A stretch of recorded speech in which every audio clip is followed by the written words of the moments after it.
गोटे पिस अदा 20-22टा 21टा गोलमरीच 22टा गोलमरीच आउ मुझे अड़ीच को दर छेंचा करी माने चुपा छोड़ी अदार दर छेंचा करके नेबी।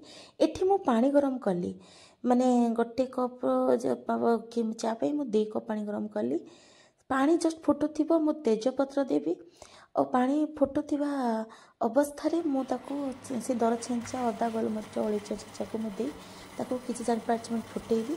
तापर सेठी मु माने पूरा लास्ट को देवी तुलसी पत्र आउ लास्ट को अल्प थी अल्प जस्ट चापत्ती माने जस्ट 1 पिंच चापत्ती देके चापत्ती देके बेसी समय फुटेबानी जस्ट 30 सेकेंड फुटेकी ताको ओल्हे आनी मु छाणीबी।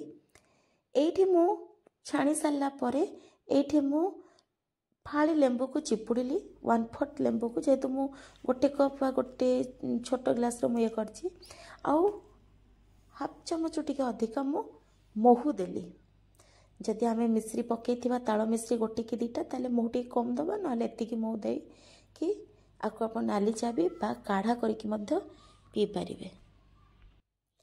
एठी चाहिले अपन जुआली मध्य दे पारिबे।